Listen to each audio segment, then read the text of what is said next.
Welcome to the Table Podcast, where we discuss issues of God and culture. Brought to you by Dallas Theological Seminary.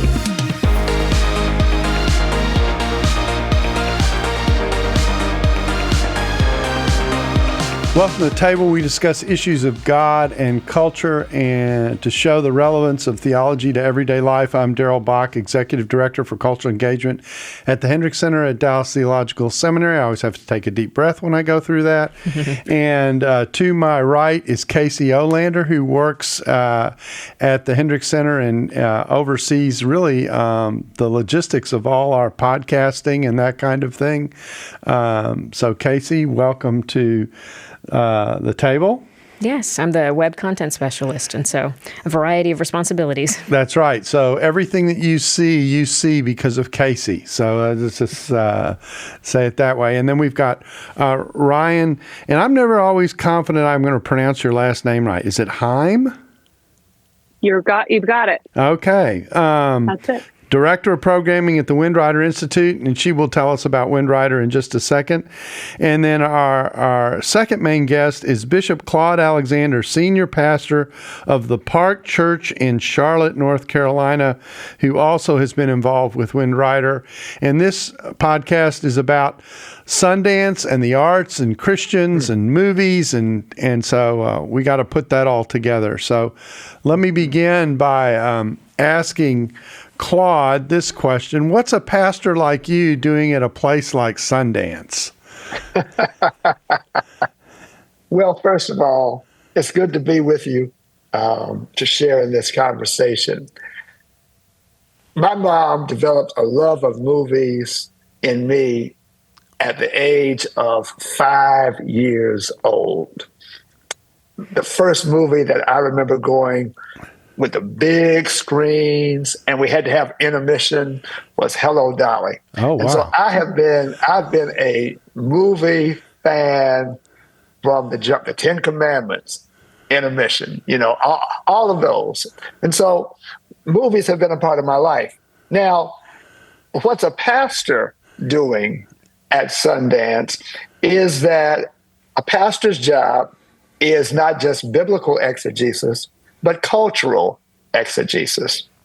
And there is no better form of cultural exegesis than film, and particularly independent film. Because independent filmmakers tend to raise questions, issues, themes that the blockbusters do not, but that are most germane to human life and the concerns of everyday people. And so the opportunity to be in that environment with creatives and academics and theologians, there's no better birthday gift for me. And it's always around my birthday. So there it is. Well, that's quite an explanation. And what do you do when there's not an intermission? You just endure. Have popcorn. There you just go with it. Popcorn and milk duds. That's standard fare. So Ryan, explain Windrider to us. What's Windrider, and what is Windrider doing at Sundance? Sure. So Windrider was birthed 20 years ago out of this kind of conversation of how do we as Christians talk about film and faith, and how does art affect us? And so we had a group of Biola undergrad film students, Fuller Theological Seminary students, and some professors go to the Sundance Film Festival, watch films, and then huddle back together to talk about how God is working in culture and how God's moving within brokenness and responding to our hurts as people. And so 20 years later, that's grown to a group of over 30 organizations, whether that's seminaries, universities, ministry organizations, who come to Sundance and watch film and then come back into our space and have conversations about the cultural exegesis, as Bishop Claude said. And so we also have started inviting, well, even from the beginning, have been inviting Sundance filmmakers into our space to have different kinds of conversations than they're used to. At the Sundance Film festival, they screen films and talk about, okay, how'd you get this film camera? What film camera did you use? What was your budget? How'd you get this actor? Whereas in the Windrider space, we're asking some different kinds of questions, like, who are you? Why did you make this film? What's stirring in you? How has this topic transformed you? And how can we help as people of faith, but also just as viewers of their films? How can we take this and go forward and support and so it's a really different kind of space. The Sundance filmmakers really break open and get to share things that aren't in their PR canned answers. It's really a fun conversation that gets sparked thanks to their films, but also thanks to the Windrider space that sees the value in the conversations that are sparking. So, Kasey, you're a seminary student, and you're here at Dallas Seminary, and I bet when you arrived on campus, you never had an idea you would go to the Sundance Film Festival. Never once did I think that. So how did a seminary student like you end up in a place like Sundance? Well, working at the Hendrick Center with you, we talk a lot about cultural engagement, and a lot of times that's helping ministry leaders to think about how do we lead effectively, not just in a church setting, for example, but also how do we engage with the culture around us, which a lot of times is evidenced in the art that's created. So films being a good example of that, a lot of times we're looking at different ways to practice cultural engagement with our staff or with our interns. And so a few years ago, Darrell, when you first went to Sundance, I think that you became the evangelist for it in partnering with Windrider. And we also, I'm being the web content specialist, I helped to manage our website. And so partnering with Windrider also allows us to showcase films from the Windrider studios, which essentially are these beautiful films that are raising, as Bishop Claude said, these ideas because they're able to express creatively some things that are evoking such rich depth, theological concepts and things without saying them explicitly. They're expressed through art. So a combination of all of those conversations and partnerships led us to say, well, why don't we take several of our staff members and go to the Sundance Film Festival? And so thank you, I guess. So you came along for the ride. I did. And what did you think of the experience? I'm really grateful for it. I didn't know what to expect going in. In undergrad, I majored in arts and technology because I was interested in making animated movies. The Lord directed my heart more towards college ministry. And so that was essentially my viewpoint from which I was viewing films. And so I thought the main takeaway that I had from engaging at Sundance was the ability to talk to the filmmakers, as Ryann highlighted, and to hear how thoughtful they were. They were intentional with every decision they made.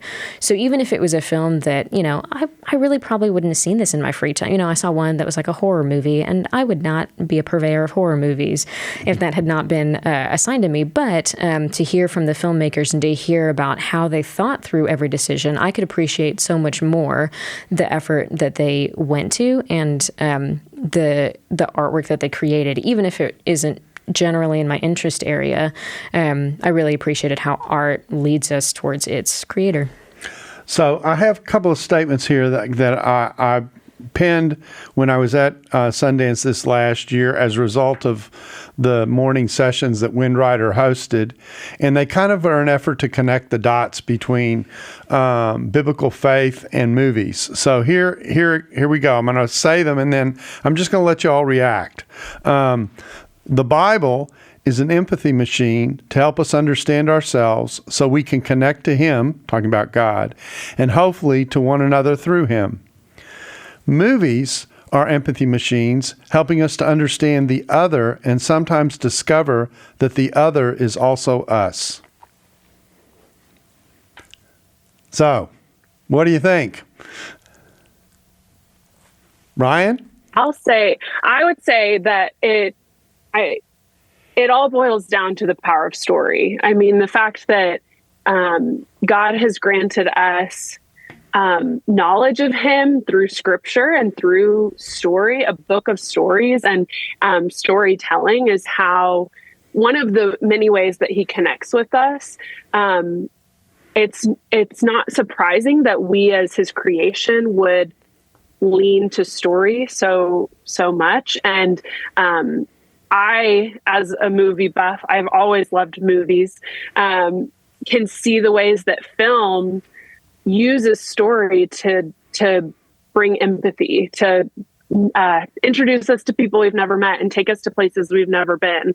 The Bible does the same work and reveals our Savior to us. I think that God is not only revealing himself through general revelation, through nature and his creation, but also the things that are created, and therefore film. Claude? I think the common point is whether one is sitting in a theater or sitting in a chair reading scripture or watching a movie, there is an openness that one has. And with that openness, there is a possibility of being introduced to something new. We would call it revelation, right? Mm-hmm. And with that, the notion of not just what's going on in the world, but who we are in relationship to it. And how what we see in others is very much what we know to be true about ourselves, which takes us to a deeper level of understanding ourselves and hopefully of compassion for other people and sensitivity to the plights in which they find themselves. So when we think about revelation is basically a disclosure. And so, when I talk about the Bible and in public, when I'm talking about cultural engagement, and I often say Christians tend to present the truths of the Bible to people in a way of saying, well, it's true because it's in the Bible. But I want to say, no, it's in the Bible because it's true, because the Bible is a disclosure of reality as seen through the eyes of God and the characters of the Bible and the different positions that they take. And so learning how to engage with someone who may or may not have a sense of allegiance to the Bible, but certainly is engaged in life, is an important thing to be pursued. And when you're pursuing it with someone who may not have a religious inclination in their thinking, to be able to do it by saying, no, we're having a conversation about perceptions about what is real and what reality is and the way in which life is designed, etc., that ends up being an important part of thinking through who we are as humans. And movies, at least movies that are aimed at not just entertaining or how can I say this, keeping us from making us distracted from the things that are going on around us, but actually are trying to make some type of artistic statement, are wrestling with the same realities of life, maybe from a perspective of faith and maybe not, but it's important to understand where people are coming from. Absolutely. I think the other piece, and the reason why it's so important for you and the center that you are leading, because movies have the potential of creating common experiences among people who have nothing else in common. Mm-hmm. But when they enter that space and are engaged by those disclosures on film, they have a common experience from which they can have shared reflection. Mm-hmm. And it takes them to a place much faster than trying to just have them sit at a table to discuss an issue where they've had no common experience together. Is that what you think creates that openness that you alluded to earlier? Or do you think it's the other way around, that people enter into a film with a space of openness and then have this shared experience? I think that it can be either or. I think it can start from either space, right? But what happens, regardless of how it starts, eventually there is this openness, and they're having this common experience, from which, if there is intentionality, then they can have shared reflection. Yeah. Which is the goal of the Windwriter Summit, I'd say, is to create that space so that, because students are going and seeing films, all these people are going and consuming, which is awesome because it's creating these shared experiences, and it gets your brain and heart really rolling. But without a space to process those things and to share what you're learning and to wrestle with it and to wrestle with why God and to do that in community, where does it go? And so the benefit of, I think, the Christian life and walk is community and is getting to experience life in community. And so the summit really creates a space for conversation about these things and a way forward together, and not just, okay, great, you saw a movie and you can put it on your letterbox. We really have conversation and continue to make that shared experience something that can hopefully take you out of Park City and stay with you versus being left there. So I'm playing with a metaphor that's popping in my head as I'm hearing this, and that goes something like this. If you were to go and walk through a museum and you were to look at the history of humanity at one point or another, and you share an experience in a museum, that's usually, if you go with someone and you aren't going by yourself, generates conversation as you go and look at the various exhibits. There's a sense in which movies are a museum on life. Little glimpses and windows into different aspects of life, that kind of thing, where it has the same kind of potential. And in the back of my mind, I'm thinking, well, not only is going to a movie with someone, a kind of community experience when you do that, but there's also an opportunity for the church, if they were to think about how to work with movies in their own life and ministry, whether it be in a small group setting or something like that, or a small group determining to go to a movie together and talk about it afterwards, that kind of thing. It seems to me that getting a glimpse of where the church is versus perhaps where the culture is an aspect of ministry I'm not sure we have thought about or given much development to. Am I off, or does that opportunity strike you as something that we can think about pursuing? So that's been something that we've tried to do. We do a series called Theology in Film within the church, where we'll show some movies in the church setting, and then we'll go to some, and then we'll come back and discuss. Wow.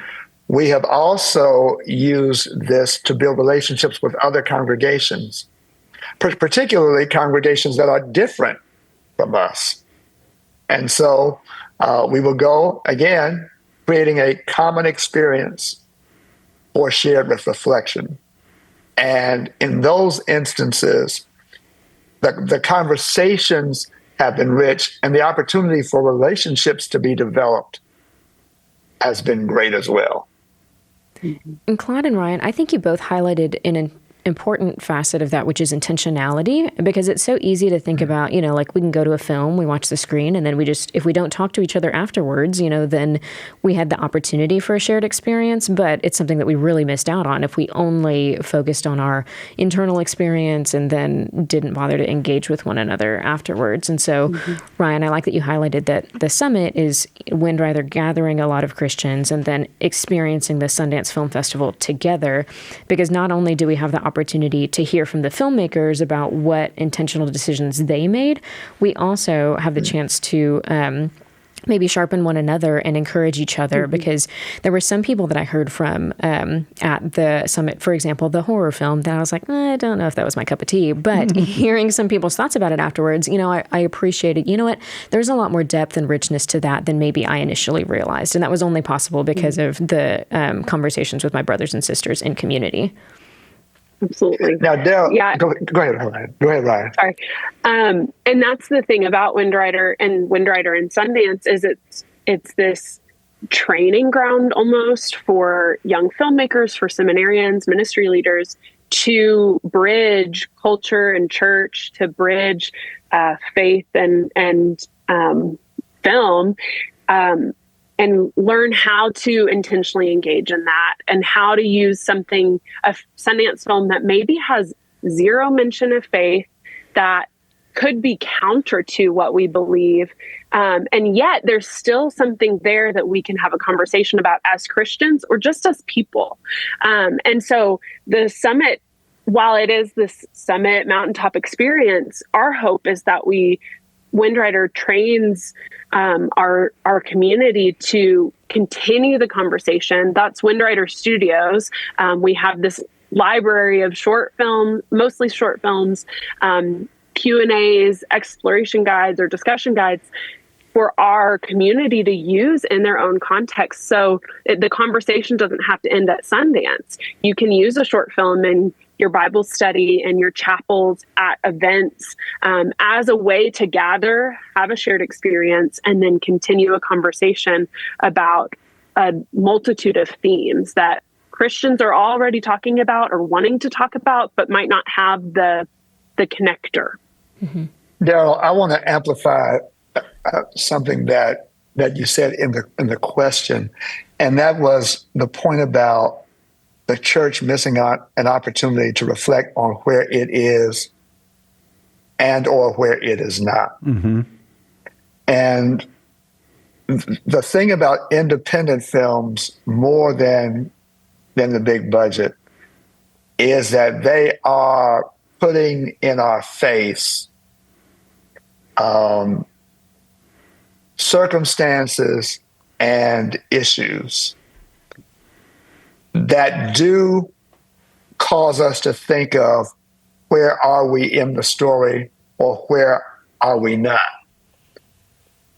Where should we be in the story? Where are we missing?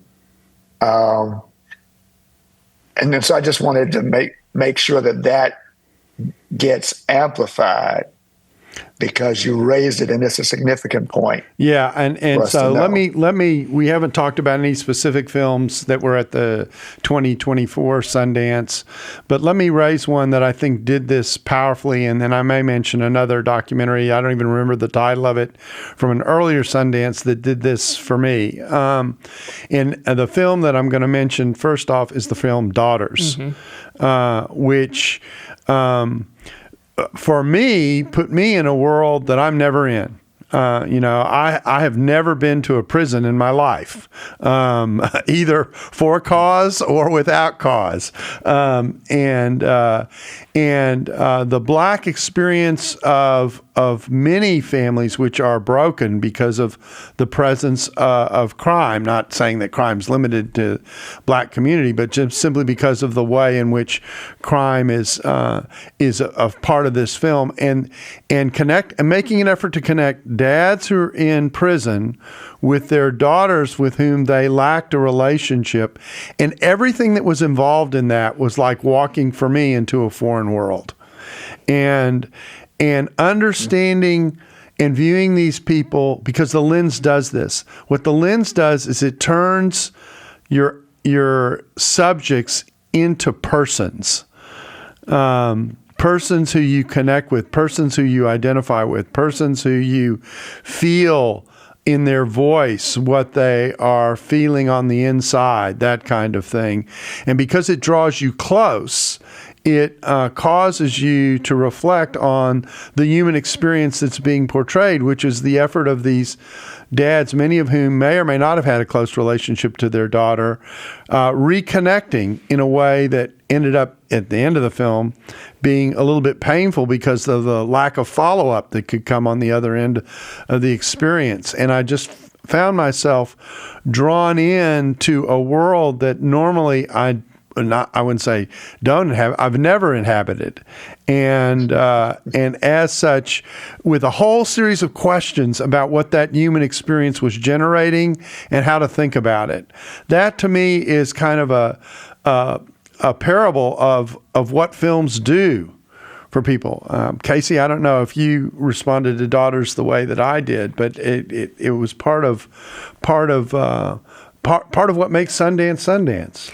Absolutely. I think the whole theater was crying, by the way. So there's that warning for our listeners. So grab your tissues, but then also watch Daughters. That is, I think, the one that most universally we were like, oh, pretty much everyone needs to see this, whether that's your experience or not. That, as you mentioned earlier, the quote about movies being empathy machines, that you can experience either the daughter's feelings or even the father's. And the two of them, for the most part, they have this longing for the relationship, and it's just a matter of how is this logistically going to work, and it is all moving towards a father-daughter dance. And so, yeah, I definitely would agree that the way that film is done is so, it puts flesh on an issue that a lot of us, if we're not familiar with it, really can't get our minds around.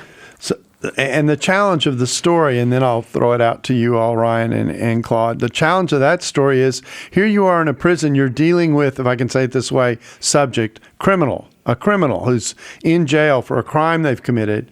And yet the story is about that person as a human being reconnecting to a daughter or connecting to a daughter who they may or may not have had a close relationship with in the past, but they're trying to reestablish the connection and the impact of what that very human, typical experience was doing in that environment. Well, I think you're making several points that are important to raise, and that is that with that film, proximity was created for the viewer with the characters in the story, and through that proximity, the judgments that we would make from a distance in terms of who they are, their motivations, etc., were challenged by what we now began to know and realize about them in proximity. That a felon is also a father, right? Yep. With the same longings and desires that a father outside of the system has, and that these daughters have these same desires, but there's something that is frustrating that connection, and the power of the story is the steps to which they are willing to take to overcome that obstacle, right? But none of that happens to us without being brought proximal to it. And that's what the movie does. It creates that proximity. And it also opens up some real tensions ethically about how to do, because one of the issues in the movie, and I'm trying to tell this in a way that doesn't entirely spoil the movie if someone hasn't seen it.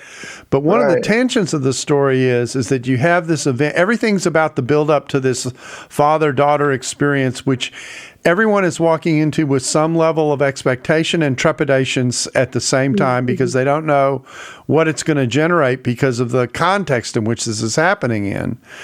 And then the tension on the other end of it, having gone through this very intense personal experience that the fathers and daughters have, and you get to highlight a variety of father-daughter relationships in the midst of the film, there's no follow-up on the back end as to what's going to happen on the other end. And so how do you deliver what that experience generated in such a way that you don't have a follow-up afterwards? And that's the tragedy in the movie, if I can say it that way, is the recognition that the way in which the context has controlled what has happened is still in control on the other end, even though the experience that the fathers and daughters had with one another, almost without exception, was transcendent in one way or another. Ryan, what do you think? Daughters won an award for understandable reasons.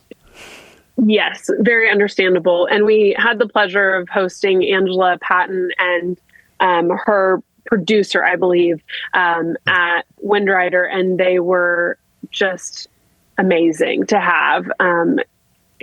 Angela's a world changer, clearly, if she was able to not just pull off the film, but pull off the dances that she's doing in these prisons is pretty incredible. It's available to watch on Netflix, so that's exciting. That was one of the big pickups during the 2024 Sundance Film Festival. I think that one of the things that I keep relearning about film that it kind of amazes me is how specific of a context this is in Daughters. Darrell, you said, how would you relate to that at all? Like you've never known that experience specifically. And so the luxury of film is, and especially documentary film in this proximity, is that we get to step into those shoes, but it's also something so universal that I think some people come into film and they think, oh, well, I didn't relate to that person, so I'm out.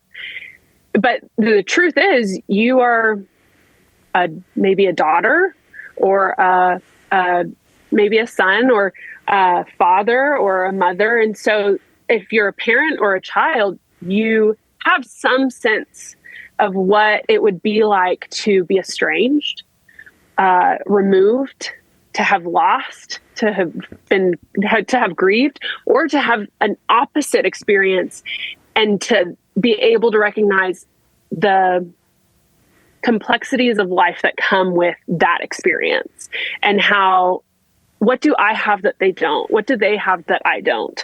I think all of that's just one of my favorite things about film, is that it's easy to say, well, that's a specific thing that I can never relate to. That's the easy thing. But we're still crying in the movie theater. Why are we crying? We know this yearning for our father or mother, or for affirmation, or for love, or presence. We know this as humans. And so I think that's the challenge that independent film creates, that Windrider tries to spark with the films we curate, is how do you relate to this person that by the world's terms you would not have anything in common with? And what are you going to do about it? Yeah, I think it's a really powerful, obviously, film that puts us in an odd position. And it also opens up a whole nother vista that doesn't have so much to do with the father-mother relationship as it does. It opens up an aspect of human experience that for some people is foreign, but for other people is very real. It's where they live. It's what they are going through. And from a pastoral point of view, from a Christian point of view, from an empathetic point of view, to be able to go to spaces that normally you might not occupy, or be exposed to experiences that otherwise you might not experience, and to develop some sense of the human element of what's involved in what is taking place is a very important skill to develop, that sometimes when we live in our bubbles, that atrophies. We never develop that muscle. Yeah. I was thinking about the point that you were making in terms of how the movie ends. The movie ends open-endedly. Mm-hmm. Well, there are parables that Jesus taught that ended that same way. The parable of the two lost sons, it ends very much with tension still in the air. And I think that also is what resonates with us, is that this is so very much a part of life. That things often are not closed as neatly as we would like for them to be. And we have to live another episode with the question yet unanswered. Now, we would like to have it answered, and we would like for it to be answered in a particular way. And they lived happily ever after. And yet, life is so often not according to that script. And so we leave that particular film with questions that yet remain, hoping that it will look in a particular way. And reflecting on, if I find myself in that situation with an opportunity to think about it or speak into it, what could, and should be my response? Yes, absolutely. So, lessons learned. So let me shift gears. I'm going to go to a completely different film. I don't know if you all saw it or not, because we just talked about films that, that go beyond Sundance, that actually make it into the public square after Sundance. And the film that I have in mind is a cute little film that I got on a plane as I was going my international travel. So I'm, traveling either from the U.S. to Australia or the U.S. to Europe. And my joke is there aren't enough good movies on planes. So I'm filing through the film choices, and I see this film called Thelma. Okay. Now, Thelma was this film about this, I don't know, she was in her 80s, maybe? 93. 93. Yeah. Okay. Yeah. 93-year-old woman. The opening scene is her trying to cope with technology, and she's struggling, is the way to say it, and trying to catch up with the modern world. And the whole thing, it's a piece of fiction on the one hand, but it is full of everyday life on the other, and dropping you into the world of what it means to be old and coping with age, et cetera, and done with humor and skill and a really fine acting job by the person who played Thelma. And June Squibb. A completely different movie than Daughters. I mean, on the other end of the spectrum in many ways, but actually doing many of the same things that Daughters is doing. Yeah.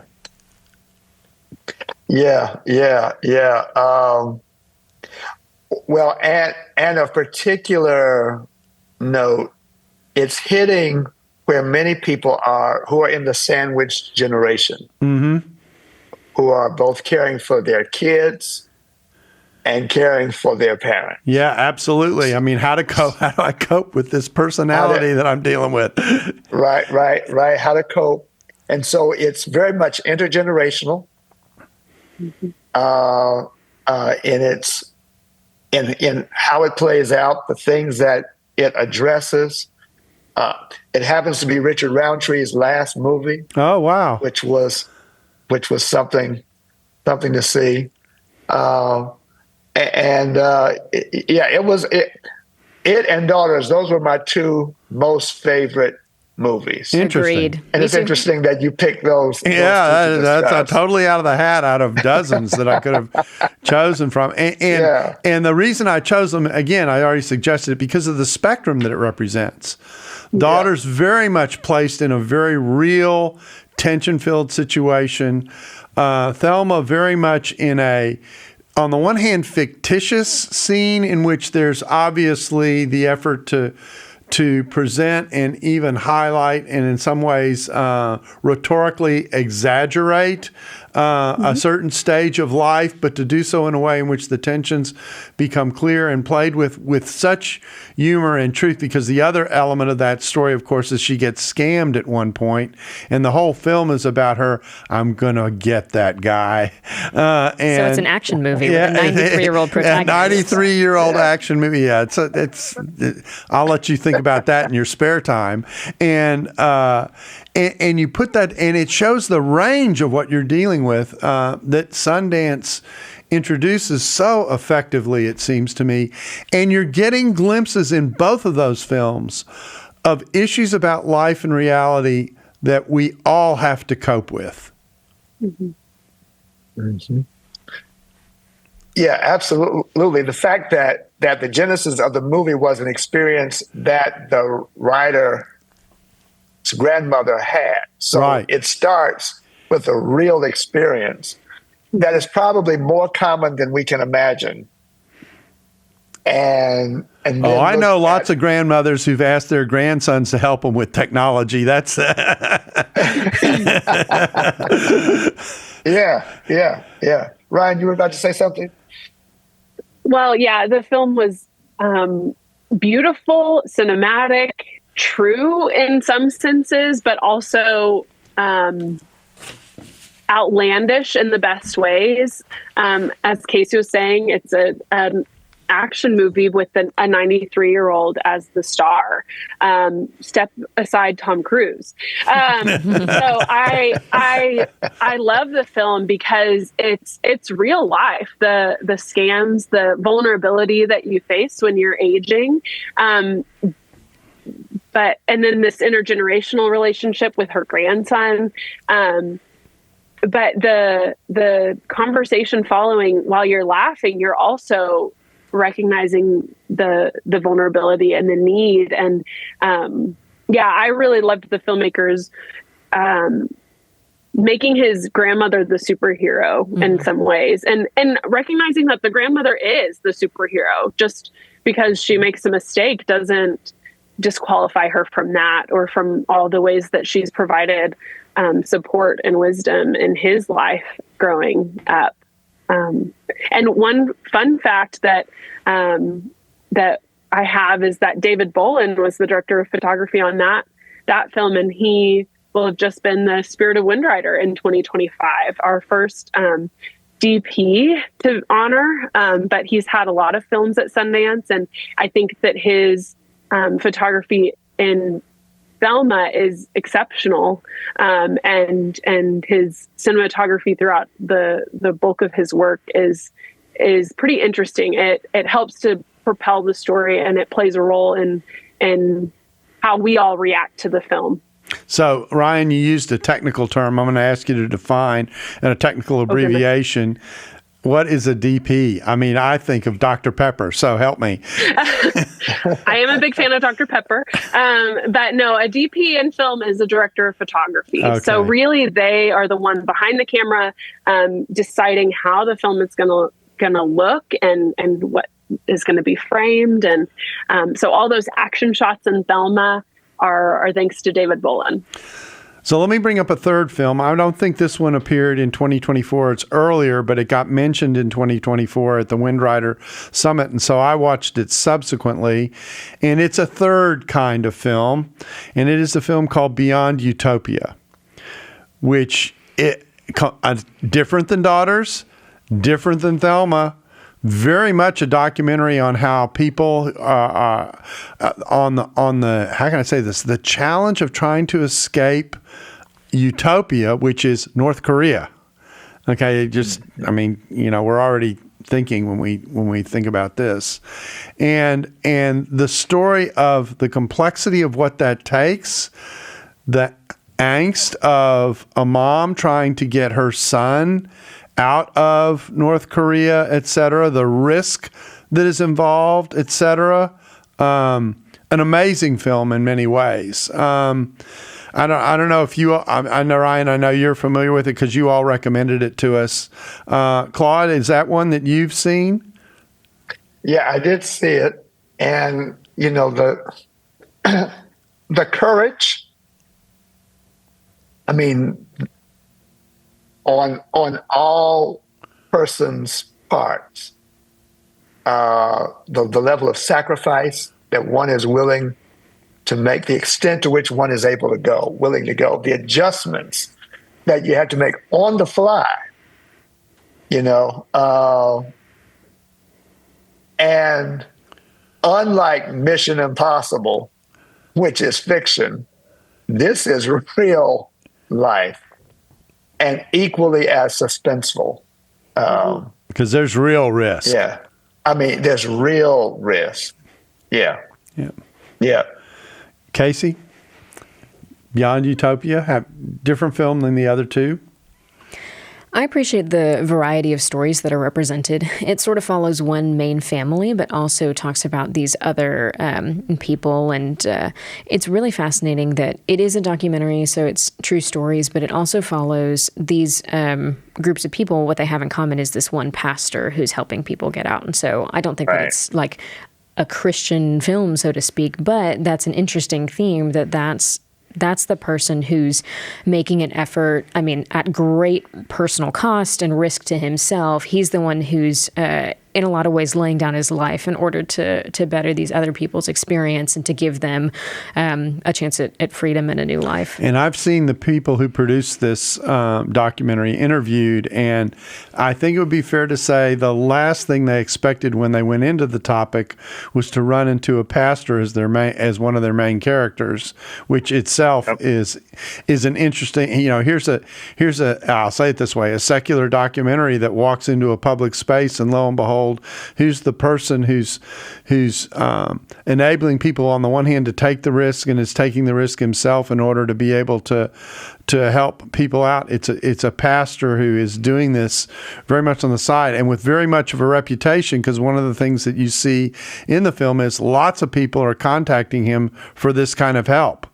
And this kind of, if I can use the word ministry, very unusual piece. And the other thing that I appreciate about this kind of documentary that also often comes at Sundance is, in the midst of telling the story about someone trying to escape from North Korea, you get a lot of history and a lot of context for what has created the situation that you are now paying attention to.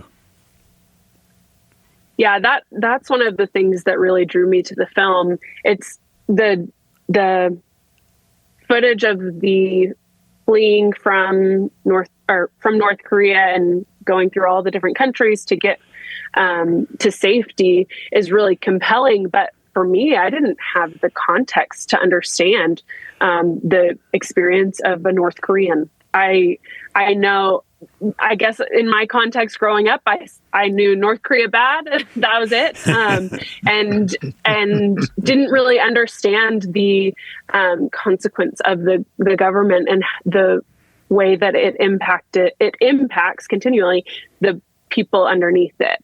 And so to be given that context throughout the film, while also seeing a bit of hope of there are people doing good work, there are people providing freedom, but to understand the context that they're coming from, and also the history and how not to repeat it.